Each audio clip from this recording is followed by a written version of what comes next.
ये 4 साल की जो नौकरी है पूरा देश को चौपट करने वाली नौकरी है। इसलिए वो चुनिंदा लोगों को ट्रेनिंग देंगे और 4 साल बाद आरएसएस में ज्वाइन करा के एक नई सेना बना करके यहाँ एससी ओबीसी और मुसलमानों को भगाने का बड़ा आरोप लगा रहे हैं, आप जेल जा सकते हैं। यही होगा, देख लेना आप। सब जाट गुजर जाएंगे और वो धांधलेबाजी में आ रहे हैं, फिर वहां जाके मरेंगे। लेकिन नकली नहीं, मैं असली हूँ, क्योंकि मैं उनके खिलाफ बोल रहा हूँ। मैं असली हूँ। ऐसा भी पंडित, ऐसा भी जर्नल कोई नहीं होगा जो बोले। लेकिन 1.5 लाख लोगों को देश में बवाल कटा हुआ है। जो अग्निवीर योजना लाई गई है उसमें जो सेना के जवान होते हैं, मेरे कैमरामैन दिखाएंगे, ऐसे ही परिवार से होते हैं। कोई जाट, गुर्जर, पटेल, मराठा, शेड्यूल कास्ट, आदिवासी यही सेना में जाते हैं। अमीर के बच्चे विदेश में पढ़ते हैं, वो बड़े बड़े फिल्में बनाते हैं, रॉकेट बनाते हैं, एमबीए करते हैं। हमारे आपके घर के जैसे, हमारे जैसे लोग जो है वो सेना में जाते हैं। 4 साल की नौकरी लगी है। मेरे साथ भंते जी भी हैं, खास मेहमान हैं, कल भी हमने बातचीत करवाई थी। मैं कह रहा हूँ इस देश में सम्राट अशोक के वंशजों को भी अपनी बात रखनी पड़ेगी। ये बुद्धमय भारत था, कहाँ जा रहा है भारत? और क्या जो ये देश के बेरोजगार प्रदर्शन कर रहे हैं उससे कितने सहमत है? सभी जाति के लोग हैं यहाँ, जाट, गुर्जर, पटेल सब लोग हैं, सबसे सवर्ण भी हैं। उनसे भी पूछेंगे कि मोदी जी की जो पॉलिसी है अग्निवीर वाली, वो अच्छा है कि नहीं। क्या नाम है? मैं प्रकाश मौर्य, राष्ट्रीय अध्यक्ष सत्सो समाज और बुद्धिस्ट सोसाइटी ऑफ इंडिया के राष्ट्रीय संयोजक हूँ मैं। तो ये जो 4 साल वाला जो सेना की नौकरी आई है, इस पर आपकी क्या राय है? अच्छा है, खराब है? हाँ, ये 4 साल की जो नौकरी है पूरा देश को चौपट करने वाली नौकरी है। कैसे? हर तरफ सत्यानाश कर रहे हैं लोग। हर जगह देखिए ये लोग जो है हिंदू मुसलमान की बात करते हैं। अभी आपने सम्राट अशोक की बात की। सम्राट अशोक का जो राज्य था वो कोई गंगा जमुनी तहजीब नहीं थी, गंगा और जमजम से था। आज जो अरबिस्तान, तुर्किस्तान, पाकिस्तान, कजाकिस्तान, हिंदुस्तान सब भारत का पार्ट था। ये हमारी जो श्रमण संस्कृति के लोग हैं उसमें लड़ने का काम कर रहे हैं ये बाहर के। तो ये अग्निवीर जब भर्ती होगी ना 4 साल वाला, तो अभी हम लोग पाकिस्तान, बांग्लादेश सबको एक कर लेंगे, अखंड भारत बनाएंगे। पहले भारत ये लोग 6,000 जातियों में इन्होंने खंड खंड किया। ये क्या अखंड भारत बनाएंगे? ये तो देश को टुकड़े कर रहे हैं ये लोग। जो मनवादी व्यवस्था यहाँ पर है, इसके लिए पूरे देश को फिर से इकट्ठा करना पड़ेगा। जो हमारे जो जगदेव बाबू ने कहा है 10 और 90 की बात, 1585 की बात, सारे लोगों को इकट्ठा होना पड़ेगा। इस भर्ती से क्या दिक्कत? अरे कोई भर्ती है? 4 साल में आप लाए, ये तो एक तरह से हर देश को सत्यानाश करने वाली बात है। 4 साल के बाद नौजवान कहाँ जाएंगे? तमाम लोग कहाँ जाएंगे? उनकी जो जवानी है, उनका जो वक्त है, जो शुरू है, उसको आपने इसमें ले लिया। पकौड़ा तलेंगे, हिंदू राष्ट्र बनाएंगे। हिंदू राष्ट्र तो हम मोहन भागवत कहते हैं। आपका मौर्य कुशवाहा सबसे ज्यादा हिंदू राष्ट्र बनाना चाह रहा है। आप बहुत बड़ी गलतफहमी में हैं, आपको नहीं मालूम है। अच्छा, हमें नहीं मालूम? हाँ, नहीं मालूम है, क्योंकि पूरे देश में हमारा जो सबसे ज्यादा मौर्य लोग लड्डू चढ़ाते हैं, मिठाई चढ़ाते हैं। नहीं, आपको नहीं मालूम है। मैं 38 साल से वर्क कर रहा हूँ शंभू जी, और इस वक्त जो है अब पूरे देश में जो मौर्य यानी जो किसान समाज है, चाहे कुनमी हो, चाहे माली हो, चाहे मौर्य हो, चाहे साक्य हो, चाहे सैनी हो, पूरे देश में जो किसान समाज है वो बहुत बड़ा परिवर्तन कर रहा है। मोदी विरोधी है, इनकी बात बताएं। आपका क्या नाम है? जी, मेरा नाम बाबूलाल है। आप शेड्यूल कास्ट से हैं? जी। तो भर्ती पर क्या राय है? भर्ती तो पूरा चौपट करने वाली है सर। अरे सब शेड्यूल कास्ट के बच्चों को नौकरी मिलेगी, 4 साल एकदम 11 लाख का पेंशन। 4 साल के बाद क्या करेंगे? पकौड़ा तलिए। तो पकौड़ा तल के फिर क्या उनके बच्चों क्या होगा? एक देश को किस तरफ ले जाना चाहते हैं? वो तो आत्महत्या कर लेगा। यहाँ लोग रिटायर होने के बाद भी नौकरी तलाशते हैं और प्राइवेट में कहीं काम करते हैं। और जिसकी जौन 18 साल में उसकी सर्विस लगेगी और 23 साल के बाद बियाह तो हो जाएगा अग्निवीर बनते ही। तो अग्निवीर बनते हो, फिर उसका क्या होगा ये भी तो सोचिए सर। हमें तो लगता है पूरा इन नौजवानों के भविष्य के चौपट बनाने की इसकी योजना है। यह मोदी सरकार बिल्कुल फेल है। एक गरीब, दलित विरोधी, नौजवान विरोधी सरकार है। मौर्य हो गए, कुशवाहा जी हो गए, शेड्यूल कास्ट के लोग भंते जी से राय लेते हैं। भंते जी, ये तो अच्छा स्कीम है। भाजपा की ये बहुत ही ऐतिहासिक स्कीम है। इसके माध्यम से मेरा मन खुश हुआ। इसके माध्यम से बीजेपी एक्चुअली आर्मी की ट्रेनिंग दिलाना चाहती है बहुत संख्यक लोगों को, और बाद में आरएसएस में ज्वाइन करा के यहाँ के एससी, ओबीसी और माइनॉरिटी को पिटवाना चाहती है। उसी के बच्चे से उसी को पिटवाएगी? भाई, इतनी बड़ी ट्रेनिंग में बहुत पैसा खर्च होता है, इसलिए वो चुनिंदा लोगों को ट्रेनिंग देंगे और 4 साल बाद आरएसएस में ज्वाइन करा के एक नई सेना बना करके यहाँ एससी, ओबीसी और मुसलमानों को भगाने का बड़ा आरोप लगा रहे हैं, आप जेल जा सकते हैं। यही होगा, देख लेना आप। और मैं तो कह रहा हूँ कि अग्निवीर का ज्वाइनिंग लेटर के देने के साथ साथ ये अग्निवीरों का तलाक लेटर भी जारी करा दें उसी के साथ, तो ज़्यादा अच्छा रहेगा। तलाक लेटर मतलब? अरे शादी हो जाएगी, 4 साल बाद बहू छोड़ के चली जाएगी, भाई कहाँ से पैसा आएगा? भूखे रहेगी क्या पत्नी उसकी? घर से निकाल देंगे उसके लोग। ये देश को बर्बाद करने की प्लानिंग है। और दूसरी ये भी प्लानिंग है कि बिना पैसे की ट्रेनिंग इनकी हो जाएगी और वो ट्रेनिंग शुदा व्यक्ति अडानी अंबानी की सुरक्षा में रहेगा, गार्ड बेचारा कहीं ना कहीं बन जाएगा। अगर और कोई ज़्यादा उम्दा किस्म का रहेगा तो वो मुसलमानों को काटने का, SC OBC को मारने का काम ये करेगा। बहुत गंभीर, क्या ये RSS की प्लानिंग लग रही है आपको? RSS की प्लानिंग, यही प्लानिंग है। आप पूछ लेना RSS के लोग यही बताएंगे। भाई हमारे पास इतना पैसा है नहीं, सरकारी व्यवस्था में ट्रेनिंग दिला देंगे 6 महीने की और 4 साल बाद उनको RSS में ज्वाइन करा करके हिंदू विरोधी लोगों को भगा देंगे। यही प्लानिंग है इनकी। हिंदू विरोधी लोगों को मतलब बुद्धिस्ट होंगे, कोई मुसलमान होगा, कोई क्रिश्चियन होगा, कोई बहुजन होगा तो उसको भगा देंगे। एक्चुअली ये 15% लोग ही रहना चाहते हैं भारत में, बाकी सबको ये भगाना चाहते हैं। तो सिर्फ सवर्ण बच्चों को ट्रेनिंग देकर रख लेंगे, परमानेंट करेंगे, बाकी को भगा देंगे। बाकी सबको भगा देंगे। आज जाट, गुर्जर, पटेल, मराठा, OBC नहीं, जाट गुजर पटेल मराठाओं के बच्चे हैं, ये बड़ी बड़ी कोठियों में गार्ड का काम करेंगे। फिर ट्रेनिंग शुदा लोग हो जाएंगे ना, ये 8-10 हज़ार रुपये बढ़िया नौकरी इनको मिल जाएगी, उनको भी सुरक्षित व्यक्ति मिल जाएगा, आर्मी का ट्रेंड। और जो सवर्ण होंगे वो संघ में काटने का काम करेंगे। ये भंते जी को मैं इसलिए शामिल कर रहा हूँ क्योंकि इनकी नब्ज है। सुनिए, सोचिए, इस देश में बुद्धमय भारत था, जब इस देश में बुद्धिस्टों का राज था, जब सम्राट अशोक सबसे विशाल राजा थे, जब भारत अखंड भारत था। अंकित गुर्जर है मेरे साथ। क्या लग रहा है आप लोग के समाज से तो सबसे ज़्यादा लोग सेना में जाते हैं, वो लोग तो अब खुश होंगे, 4 साल की नौकरी मिलेगी। देखो ये सब धांधलेबाजी हो रही है। ये अब चाहते हैं क्योंकि जैसे ब्रिज बन रहा है चाइना के ऊपर, ये जाट गुजर को ले जाकर वहाँ बिठा देंगे कि लड़ेंगे। मैं तो ये कहता हूँ जो स्कीमें चलाई है ना इन्होंने, मैं तो कहूँ इस स्कीम में ये जाट गुजर को न लेके सब स्वर्ण को भर्ती करें। हम देखते हैं कितने स्वर्ण देश की रक्षा के लिए आगे आते हैं। सवर्ण सब मतलब जनरल कैटेगरी वाले। जनरल कैटेगरी वाले, मैं तो ये कहता हूँ कि जनरल कैटेगरी पंडित जी के बच्चे, 40, 50, 46 हज़ार भर्ती कर रहे हैं। 46 हज़ार में अगर 46 भी आ जाए ना तो आप हमें गिनवा देना। हम ये कहना चाहते हैं आप सब जाट गुर्जर लोग जाएंगे, सब जाट गुजर जाएंगे और वो धांधलेबाजी में आ रहे हैं और फिर वहाँ जाके मरेंगे। ये देश की स्थिति ऐसी बना रहे हैं। लेकिन 4 साल तो नौकरी मिलेगी, ब्याह तो, शादी तो हो जाएगी। नहीं, शादी तो हमारी वैसे भी होती है, शादी में कोई दिक्कत थोड़ी है। लेकिन ये जो फ्रॉडगर्दी कर रहे हैं, ये माइंड लगा रहे हैं वहाँ कि जाट गुजरों को ख़त्म करना चाहते हैं देश में। ये चाहते हैं ब्राह्मण रहें देश में, ये चाहते हैं कि ब्राह्मण वाली जो मनुवादी सोच है वो जिंदा रहे, क्योंकि इन्हें पता है कि अब देश का युवा जाग रहा है। जाट गुजर को अपने हक के लिए जितनी हिस्सेदारी है उतनी भागीदारी वो मांग रहे हैं। सचिन पायलट का भी कलर पकड़ लिया।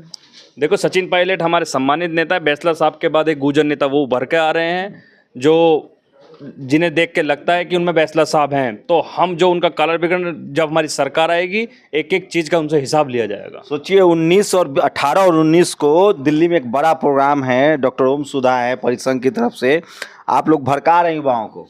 कुछ नहीं, ये बताइए कि 4 साल तक जो लोग बंदूक का ट्रेनिंग ले लेगा, बंदूक चलाने का, एक तो बंदूक का लाइसेंस मिला और बंदूक चलाने का कॉन्फिडेंस हुआ, 4 साल बाद वो बेरोजगार। आप बताइए, एक 10वीं पास आदमी जिसको बंदूक चलाने का लाइसेंस भी हो और बंदूक चलाने का कॉन्फिडेंस भी हो, 4 साल के बाद क्या करेगा? ये देश की जनता सोचे। जाहिर सी बात है, डाका डालेगा, चोरी करेगा, क्योंकि बेरोजगार भारत तो आपने बना ही दिया है। और 4 साल के बाद एक आदमी जिसको बंदूक चलाना आता है, बंदूक चलाने का कॉन्फिडेंस भी है, वो क्या कर सकता है? यही तो भंते जी कह रहे हैं वो RSS में जाएगा। बिल्कुल RSS में जाएगा, 100% जाएगा। आप कह रहे हैं डाका डालेगा। ना, भंते जी भी ठीक कह रहे हैं, डाका भी डालेगा और RSS में जाके दलितों और मुसलमानों पर गोली भी चलाएगा, क्योंकि वो तो OBC कम्युनिटी ज्यादा है। नहीं, सबसे RSS मतलब राष्ट्रीय सर्वनाश संघ, और वो बोल रहे हैं डाका डालेंगे। सबसे बड़े डाकू तो यही है ना, इनडायरेक्टली सप्ताह में राम के नाम पे आ गए और सबको मूर्ख बना रहे हैं। जेल जाने से डर नहीं लगता आप लोग? जेल का आएगा, जगदेव बाबू ने कहा था पहली पीढ़ी गोली खाएगी, दूसरा पीढ़ी जेल जाएगा, तीसरा पीढ़ी राज करेगा। आप लोग गंभीर आरोप लगा रहे हैं। बिल्कुल, वो तो है ही कि क्या करेगा क्या 4 साल बाद? आप उसको न नौकरी दे रहे हैं, ना, मतलब इससे भद्दा मजाक क्या हो सकता है? सच में एकदम गंभीर। हिंदू राष्ट्र बनाना है, मंदिर बनाना है जगह जगह, तो पैसा तो चाहिए। मंदिर चाहिए या नौकरी चाहिए? शंभू जी हिंदू राष्ट्र बनाएगा, लेकिन वो हिंदू राष्ट्र जो अभी लाठी के दम पे बना, भंते जी को कैसे टाइट किया जाएगा? हमको भंते जी को है हिंदू राष्ट्र बनेगा तभी तो मुसलमान बुद्धिस्ट टाइट रहेंगे। अब देखिए उनका तो मकसद ये है कि सबको ख़त्म कर दिया जाए, मार दिया जाए, और सब लोगों को मार कर तो हिंदू राष्ट्र बनाया जा सकता है, नहीं कैसे बना लेंगे आप? हिंदू राष्ट्र शंभू जी, हिंदू राष्ट्र मतलब जहां शंभू का वध होगा। हिंदू राष्ट्र शंभू का मतलब रोहित वेमुला और पायल तन्वी। हिंदू राष्ट्र जहां जो है गला काटा जाएगा शंभू का। हिंदू राष्ट्र मतलब जहां एकलव्य जाट गुर्जर और पटेल मराठा तो तैयार है। नहीं, बिल्कुल नहीं। पूरे देश में हम अभी 2025 तक जो 10 करोड़ लोग हम दीक्षा की हमारी तैयारी हो रही है।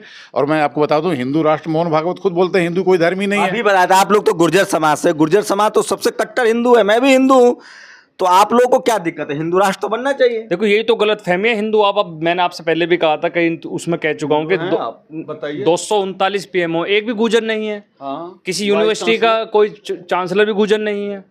तो हिंदू कैसे हुए? आज तक आरएसएस का चीफ कोई गुजर नहीं हुआ, तो कैसे, तो हिंदू कैसे हुए? हाँ बिल्कुल। हिंदू नहीं हुए या ब्राह्मण नहीं हुए? नहीं, हिंदू कैसे हुए? ब्राह्मण तो हैं ही देश में, ब्राह्मण तो चल ही रहे हैं। जिस हिंदू सुनिए, हाँ, ये देखिए, आप मैं जर्नल हूँ, क्या नाम मेरा भारद्वाज गोत्र है, अनीश त्यागी हूँ मैं। तो त्यागी जी नौकरी से सहमत है कि नहीं? मैं किस वजह से सहमत हूँ? मैं तो भूखा मर रहा हूँ। देश की व्यवस्था ऐसी ला दी मोदी जी ने।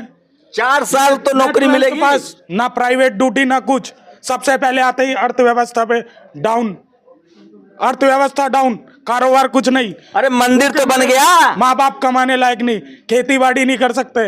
मंदिर तो बन गया। जात बिरादरी क्या? मंदिर बनाने से क्या हमारा भला हुआ? हमारा पेट भर दिया? तो पेट हमारा भर दिया क्या मंदिर बनाने से? अरे काशी विश्वनाथ कॉरिडोर बन गया, अयोध्या मंदिर बन गया। धार्मिक स्थल है, हम मानते हैं। धार्मिक स्थल बनाने से क्या, जो 12वीं पढ़े लिखे बच्चे जिनको नौकरी नहीं मिल रही वो खुश है क्या? मुसलमान तो टाइट है। मुसलमान टाइट होने से क्या होगा? ये हिंदू मुस्लिम की लड़ाई करवा दी। हिंदू मरेगा या मुसलमान मरेगा, सरकार का क्या जाना है? गरीब रहेंगे, आज भी गरीब। गरीब पंडित भी कह रहा है कि एकदम बढ़िया है नौकरी, 4 साल वाला फौज में 4 साल नौकरी करो, बाद में आओ, आप आकर फिर अपने घर पे बैठ जाओ। दाल रोटी की आपकी व्यवस्था नहीं होगी, वाइफ आपकी आपने कहा कि शादी होगी, मैं कहता हूँ शादी आप करा दोगे, मानते हैं, 4 साल की नौकरी भी कर लेंगे, उसके बाद क्या करेंगे हम? उसके बाद क्या करेंगे? बीवी हमारी भाग गई, भारतीय नारी ऐसा नहीं है, बच्चों की व्यवस्था है ही नहीं खाने की, तो हमारा पेट नहीं भरेगा तो बच्चों का कहां से भरेगा? बोलिए जय श्री राम। क्यों बोले जय श्री राम? जय श्री राम हमारा भगवान है, हम मन में भगवान मानते, मुंह से बोलने से पता नहीं जो चलता। नहीं बोलेगा जय श्री राम वो देशद्रोही है। इस धरती पे भगवान है लेकिन मन में है आदमी की तरह। बोलिए हर हर मोदी। क्यों बोलूं हर हर मोदी? जो नहीं बोलेगा हर हर मोदी देशद्रोही है। आप पहले मुझे शंभू जी ये बताइए, मोदी ने किया क्या? किया क्या मोदी जी ने? जब सरकार बनी तो पहले किया नोटबंदी। आपके पास पैसा नहीं, सबसे बड़ी बात, आपके पास पैसा नहीं। कोरोना में थाली पिटवा के दुनिया में नाम रोशन। थाली तो वो पिटवाएंगे ना आपसे, जब आपकी जेब खाली हो गई तो आप थाली तो पिटोगे। यार आप ब्राह्मण नहीं हो, आप ब्राह्मण नहीं। मैं प्योर ब्राह्मण हूँ, नकली आई कार्ड दिखा, भारद्वाज गोत्र है। आई कार्ड क्या, मैं मोमडन हूँ? उन्होंने क्या करा कि जो मुस्लिम लोग हैं अपना आधार कार्ड दिखाओ। आप बचपन से यहाँ रहते हो या नहीं रहते? आप यहाँ रहते हो या नहीं रहते? ये कौन सी बात हुई? इंसान तो वो भी है, हिंदू हो चाहे मुस्लिम हो, इंसान है ना। आप हर जो मोदी का विरोध करेगा वो देश का विरोधी है। ये जो सुनो मेरी बात, मोदी के विरोधी सुनो, आप कहते हो ना मोदी का जो विरोध करेगा वो देश में नहीं रह पाएगा। हम करते हैं विरोध। क्यों करते हैं? क्योंकि हम एक कट्टर हिंदू नहीं है, नकली हिंदू है। मैं हिंदू हूँ, मैं मानता हूँ, लेकिन नकली नहीं, मैं असली हूँ, क्योंकि मैं उनके खिलाफ बोल रहा हूँ। मैं असली हूँ। ऐसा भी पंडित, ऐसा भी जर्नल कोई नहीं होगा जो बोले। लेकिन 1.5 लाख लोगों को 1.5 साल में 10 लाख लोगों को नौकरी देंगे मोदी जी। वही तो 15 साल की सरकार हो गई, अब 16वें साल में 5 साल बाद चले जाएंगे, पता होगा नहीं फिर कहां से नौकरी, किसकी? मोदी से थर-थर कांप रहा है पाकिस्तान। अभी तो आप जीरो बैलेंस पे आपने खाता खुलवाया, आपके अकाउंट में 15 लाख रुपए आने थे, अभी तक तो वो ही नहीं आए। कौन सा बिल पास करोगे आप? किस पे विश्वास कर रहे हो? अरे ये तो देशद्रोही टाइप से बोल रहे हैं। आपका गुर्जर समाज से? जाट नहीं, मैं जाट समाज से हूँ। आप लोग तो नौकरी से खुश होंगे? नहीं, बिल्कुल बताता हूँ। हमारे समाज में मैक्सिमम जो हमारा जाट समाज है वहाँ से बहुत सारे बच्चे हैं जो पैदा होते हैं तो हमारे समाज के लोग तो ये सपने देखना शुरू करते हैं। वो सपने हैं, वो भावनाएं हैं फौज में जाने का, देश सेवा का। मैं खुद बताता हूँ, मैं गोल्ड मेडलिस्ट हूँ, लेकिन मेरा सपना था फौज में जाने का। सपना पूरा नहीं हुआ, कोई बात नहीं, लेकिन देशभक्ति खत्म नहीं होगी। अब यहाँ पे जहाँ पे 4 साल साल के लिए आप जो स्कीम जीवी सरकार है जो हमारी, क्या सरकार है ये? स्कीम जीवी, ये अग्निपथ भाई साहब ये नया नाम है। नाम भी देखिए कितना, आंदोलन जीवी कह रहे थे वो किसानों को, तो किसान कह रहा है स्कीम जीवी। नाम सुनिए एक बार, अग्निपथ। अग्निपथ मतलब देखिए आपने अग्नि परीक्षा शुरू कर दी है, आप पहले ध्यान से सुनिए, अग्निपथ का नाम लेके आप सीधा ही ये तो हमारे को आग में चलाने वाली प्रक्रिया है। दो परीक्षा, अग्नि परीक्षा। आग कोयले पे आप चलो, आप पार होगे पूरा तो आपको जॉब मिलेगी, 4 साल की पूरा मिलेगी। परिवार अग्नि परीक्षा देगा। ये कॉन्ट्रैक्ट की भर्ती है, क्यों नहीं बोलते हम 4 साल की कॉन्ट्रैक्ट की भर्ती देंगे, 4 साल आप लोगों को नौकरियां देंगे और 4 साल के बाद आप लोग सिक्योरिटी गार्ड तक नहीं लगेंगे। अगर लग भी गए तो किनके लगेंगे? ये पीएम केयर्स फंड आया था ना, PM cares for businesses, businessman's, उन बिजनेसमैन्स के पास जाके उनके सिक्योरिटी गार्ड, उनके लट पकड़ेंगे, उनके गार्ड बनेंगे और ये सब काम हम करेंगे। उसके बाद शादियां हो भी गई, आप मैंने बहुत सारे लोगों को सुना 4 साल की शादी होगी, शादी के बाद उनकी वाइफ बच्चे, फिर वो भी अग्नि परीक्षा देंगे, क्योंकि ना रोटी खाने के लिए ना बच्चों को पढ़ाने के लिए। आप क्या चाहते हैं मोदी जी? आप पूरे देश को अनपढ़ बनाकर, ऐसा तो आपने कर ही दिया है 2 साल में, कोरोना काल में। हमारे बच्चे जो हमारे घर में जो छोटे छोटे बच्चे हैं उनको ये तक नहीं पता है, वो कोई 10वीं कर गया, कोई 12वीं कर गया, उनको ढंग से ABCD भी शायद मतलब छोटे बच्चों को सीख में समझ में आई नहीं होगी। जिम्मेदार है। हाँ, सब चीज के लिए। जब कोरोना पीक पे था, मोदी जी ने कहा थाली बजवाइए, मोदी जी ने एक बार भी कहा एक दूसरे की जन जन की वो करिए, तकलीफ दूर करिए। तब क्या हुआ? ऑक्सीजन, आपने भी नाम सुना होगा, बड़े से बड़े उद्योगपति के घर में ना सिलेंडर थे, और जो हम तुम जैसे आदमी है ना वो लाइनों में कई किलोमीटर लग रहे हैं और पता नहीं चला कब में डेथ हो रही है, क्या हो रहा है।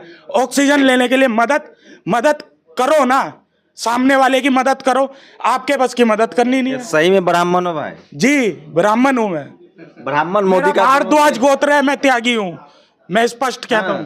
सही कह रहे हैं। ये देखिए, ये चीज़ तो बांटने का समाज का इन्होंने काम किया ही है। जैसे आप पत्रकार हैं, आप हमसे पूछ रहे हैं, ये लोग तो पूरे देश में ये करते ही हैं। आप जाट समाज, ये समाज, वो समाज, ब्राह्मण बना दिया, लेकिन बिरादरी नहीं बांटी भगवान ने।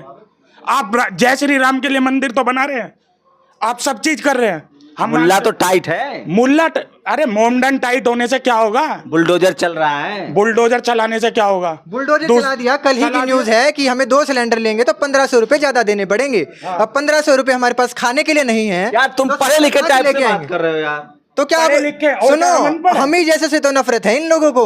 हम जैसे 2-4 लोग जो पढ़ जाएंगे ना, वो लोग इनकी सुनेंगे नहीं। इसीलिए हम 12th पास हैं, लेकिन हम यूथ हैं, इस देश की शक्ति है, और ये यूथ को ही मार के मिलेगी ना 4 साल की नौकरी। यूथ को मार के अगर सरकार बनाना चाहते हैं की उम्र में बन पाएगी। ये आज वादा कर देते हैं। 4 साल हमें यूथ 2024 में भी मोदी जी आएंगे। 2024 में यूथ की शक्ति एक होगी ना तो सरकार नहीं बना पाएंगे। 2024 में भी मोदी जी आएंगे। नहीं आएंगे, कुछ दिन रुको, यूथ नहीं देंगे। कुछ दिन रुको, इन्होंने सारे समाजों को रोड पर ला दिया है। सिर्फ एक युवा की कमी थी। ये जो युवा है, ये कोई आम बात नहीं। आपने चीन थर-थर कांप रहा है। चीन क्या, पूरा देश थर-थर कांप रहा है आपकी इन गंदी नीतियों के कारण। देश के पैरों से नीचे से धरती निकलती जा रही है। आप कह रहे हो चीन कांप रहा है। आप भी खड़े हो इस धरती पे, आप भी समझदार हो, आप भी पढ़े लिखे हो, आप भी पत्रकार हो, आप भी देखते हो, सब चीज देखते हो। हमारे पैरों से धरती निकल रही है, हमारे पैसे पे ही और हमारे ऊपर राज करना, और हमारे को ही ऐसा बनाना कि ना हम खाने के लायक रहें, ना हम पानी के लायक रहें। मौत आनी ही आनी है, भूखा कोई नहीं मरेगा। और सुनिए, इसमें पूरी स्कीम के अंदर लिखा है कि 4 साल में 30,000 से 40,000 तनख्वाह होगी। पहले आप ये बताइए, आपके सांसद मंत्री जो लोग हैं वो कितना पैसा हर महीने अपने अंदर हड़प जाते हैं, और इन लोगों को 30-40,000 रुपए के आप वो दे रहे हैं। क्या क्या देना चाह रहे हैं आप? लग्जरी कारों में घूमना, लग्जरी मकान में। मैं चाहता हूं कि इस देश में सेना की सैलरी कम से कम 5 लाख हो, उसकी आजीवन नौकरी हो, उनके परिवार की जिम्मेदारी सरकार ले। 5 लाख सैलरी जब होगी ना, जब नौकरी लंबे टाइम तक चलेगी। 4 साल में आप कहाँ 5 लाख रुपए सोच रहे हो? ठीक है, तो सुनिए, मैं फिर कह रहा हूँ, जो सवाल मैं इनसे पूछ रहा था वो टीवी अखबार के सवाल है। मैं फिर कह रहा हूँ, इस देश के टीवी अखबार के पत्रकारों की अगर थोड़ी भी जमीर जिंदा है तो वो जाके पब्लिक में बात करे, तमाम कम्युनिटी में बात करे। लोग बहुत तकलीफ में हैं, नाराज हैं। धर्म के नाम पर भी अब राजनीति लगभग खत्म होती जा रही है। एक चीज़ और बताना चाहूँगा, अभी हमारे हरियाणा के भिवानी के एक लड़के ने सुसाइड किया। वो क्या लिख के मरे थे कि माँ, अगली बार पैदा होऊंगा तो मैं जरूर सेना में भर्ती होऊंगा, मैं आपका नाम रोशन करूंगा। सोचिए हमारी भावनाएं किस कदर सेना से जुड़ी हुई हैं। डॉक्टर अम्बेडकर ने कहा था कि सेना की नौकरी जो है वो मैक्सिमम सेक्रीफाइस है, उसका मैक्सिमम सम्मान होना चाहिए। सर सम्मान तो क्या, अब तो हमारा बहिष्कार कर दिया। हम तो स्टूडेंट हैं, हम अपने घर छोड़ के यहाँ पर आते हैं, रूम लेते हैं, पढ़ाई करते हैं, सब चीज़ करते हैं। हमें पता है ना, आज हमारे जमीर पर थप्पड़ मार के अगर मोदी जी चाहते हैं कि हम बढ़िया सरकार जमा लेंगे, तो हम भी एक बात कहना चाहते हैं, मोदी जी हम इस देश की यूथ शक्ति हैं और हमारे बलबूते पे ही आप सरकार बना सकते हो। अगर यूथ आपका साथ नहीं देगा तो हम भी देख लेंगे। पूरी बातचीत से आप लोग सहमत हैं, असहमत हैं? क्या इन लोग की राय गलत है, मेरे सवाल गलत है? मैं फिर कह रहा हूं, मैं वही सवाल पूछ रहा हूं जो टीवी अखबार का एंकर आपको समझा रहा है। जनता ने क्या कहा वो भी आपने सुना, अपनी प्रतिक्रिया जरूर दीजिए। कैमरा नासिस के साथ शंभू कुमार सिंह, नेशनल दस्तक, दिल्ली। नेशनल दस्तक की आपसे गुजारिश है कि अगर इसको बचाना चाहते हैं तो नेशनल दस्तक को सब्सक्राइब करने के लिए रेड कलर के सब्सक्राइब बटन को दबाएं, फिर बेल आइकन की घंटी दबाएं। नेशनल दस्तक को बचाने के लिए बहुत जरूरी है कि हर खबर को शेयर करें, लाइक करें, कमेंट जरूर करें।